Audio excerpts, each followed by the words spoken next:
All right, Corey Vincent here with NerdReactor.com and Video Game Bang, the podcast. And we are here with a very, very special guest. This is Amber Goldfarb. You probably know her best from Assassin's Creed Revelations, where she was the main character. In Liberation. Liberation, yeah. I'm just very nervous right now. Aaron Carter, of course, here, my co-host. Yeah, I did the review on her. And Not on her personally, sorry. yeah, it was a very specific review where we looked at every detail, and Aaron has some questions. No. So, how do you like Sacramento, first of all? It's awesome. It's actually my first time in California. Wow. And it's my first convention in the U.S. So it's a lot of firsts for me, and my first time being united with a whole bunch of the assassins, right? I got to meet Altair, I got to meet Connor for the first time, I got to meet Ezio for the first time. People I had scenes with that I was never in the same room with. So I'm kind of like awestruck, like seeing them, I'm like, wow, that's crazy, It's a pretty cool experience, and everyone's been very friendly. That's the one thing I have to say across the board at every convention I've been to. People are just so friendly. It's just like nice. Everyone's nice. I don't know. It's really It's in the water here. And yeah. So you say this is your first one in the country. Now, just to let everyone know where you're from, you're not from too far away. No, I'm from Canada. I'm from Montreal, Quebec. Yeah. And Aaron, you did a piece on Assassin's Creed, and you had a very interesting article about some of the ethnicity in the game. Want to recap? Yeah, well, basically I did an article piece on the game about how the main character, a biracial woman, in that time was treated. And I kind of seemed like she didn't get portrayed, well, the environment around her didn't get portrayed that accurate. Mm-hmm. Like, her being a black woman and that with slavery and around, and she was like going to parties and stuff like that. Did you see any problems with that, or? Well, there's definitely there was room to go further with things and to go darker, and not in a fantasy way, in a truthful way. I mean, I agree with you that she would have been up against a lot more racism and a lot more challenges. They kept it a little bit more On the safe side, yeah, for sure, yeah. Well, I mean, I love the game because I gave the game like a 4 out of 5, I believe, yeah.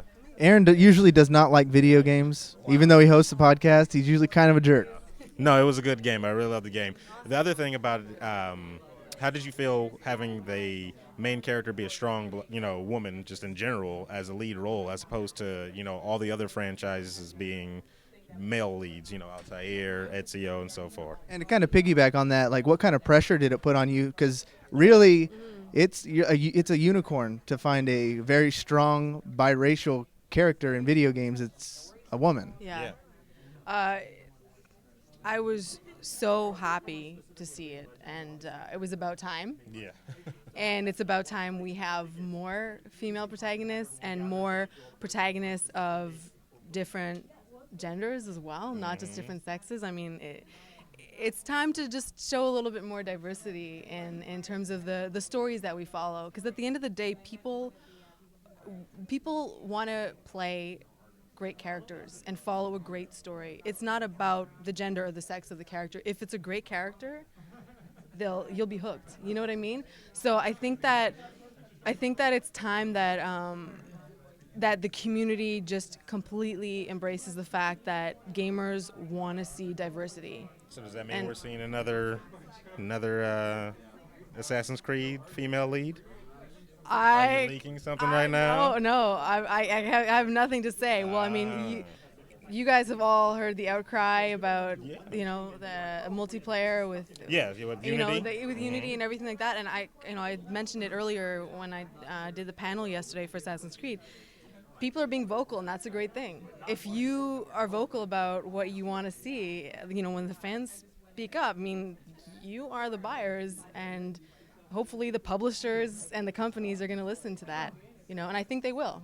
It's up to us as consumers to speak up about what we want to see, and until our voices are heard, Ubisoft does a really good job in picking great talented people and then continuing to use great and talented people. Is there anything in the cards right now with you and Ubisoft? Maybe not Assassin's Creed, or maybe it could be Assassin's Creed. Are you in talks for anything going forward?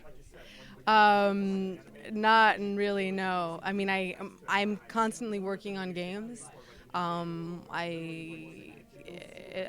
working on one right now, but I can't talk about Oh, it. what? My next question: what is it called, and how much are they paying you? No comment. Safe bet. Sorry. That's fine. That's fine. So everyone obviously who's seeing this video is going to want to learn more about you. Tell them where they could find you on like social media and what projects you're excited about. Yeah, absolutely. Please follow me on Twitter at Amber Goldfarb. I also have a Facebook fan page, Amber Goldfarb. And I usually post updates on what I'm working on as soon as I'm able to say. So if you want to hear about my upcoming projects, then check me out. Yeah.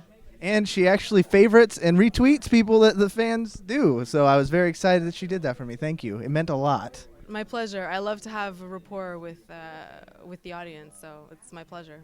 All right, Corey Vincent Aaron Carter. Amber Goldfarb. for nerdreactor.com.